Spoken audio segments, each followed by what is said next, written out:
เราสวัสดีกับพักเกมหน่อยแชตเตอร์อยู่กับผมเหมือนเดิมวันนี้ก็อยู่ในช่วงมัดรีวิวมาเล่นกันเลยอยากรับชมแล้วก็รบกวนที่กดไลค์และกด Subscribe เพื่อเป็นกำลังใจผมด้วยนะครับและกดแชร์เพื่อแบ่งปันหัววิดีโอแบ่งปันความสนุกและความฉลาดคนอื่นด้วยนะครับไปดูกันเลยเดี๋ยวจะสอนวิธีการลงมัดใต้คลิปไปอันนี้คลิปนะครับลงง่ายไหมถ้าใครรู้แล้วเสียงโอเค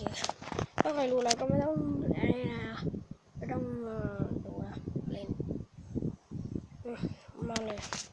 ไม่ค่ะไม่ค่ะคุณผู้ชมกดสกินทีลูกยังน้อยมาแล้วเดี๋ยวนี่ครับที่มันมีปิดนี่มอดที่จะมาดีก็คือ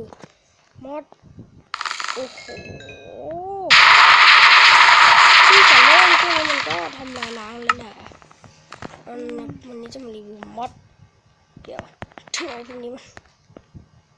เดี๋ยวมอดนี่นะมอด5นี้นะไอ้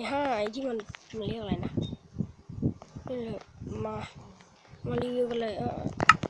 อันแรกนะท่าแรกจะเป็นท่าแบบทีปาดมันทำกับนักโอ้โหไปนู่นเลยโอ้ระเบิดเลย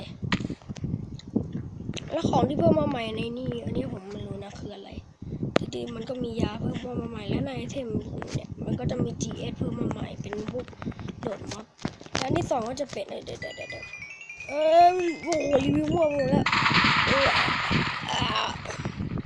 ที่2ก็จะเป็นธนูอย่างที่จะเป็นธนูแล้วเรายืนเฉยๆแล้วปล่อยไปเดี๋ยวมันก็จะเป็นนี้แล้วไปปึ๊บมันก็จะยิงออกมาอัน3จะเป็นเลเวลนะแล้วถ้าถามว่าพี่อย่างนี้ก็ได้เลเวลฟรีเลยนะโอ้ไม่ใช่เลเวลนี้จะไม่สามารถได้ไม่สามารถเก็บได้เก็บได้แต่ว่าไม่สามารถที่จะได้เวลมันก็จะเป็นแค่เอฟเฟกต์เฉยและนี้อันเดทำได้มาอยู่ที่4ก็จะเป็นอย่างนี้เบาแป๊บสีจะเป็นนี้ระเบิดจะดาเมจได้บวก1เดี๋ยวมาอันนี้ก็จะเป็นรีวิวดูเลยดีกว่าทั้งง่ายๆนะเก็บแบบเอาชีวิตรอดไม่ได้เปิดม็อบป่ะเปิดม็อบเฉยเลยเปิดม็อบ10 รอบแล้วเข้ามาแล้วเอาคิปเปอร์มา1 ตัวแล้วลองระเบิดเดี๋ยวลืมไปมันคิปเปอร์มันไม่ใช่กลุ่มนักสู้ตีเราให้มาตีเราลืมเราได้ถือไว้อะไรวะอะไรวะตอนแรกมันยังได้เลยทำไมหรือว่ามันไม่สถานกับไฟมันไม่สถานกับไฟใช่ป่ะไม่ใช่เกิดอะไรขึ้นวะแป๊บซอมบี้ปันหนึ่งซอมบี้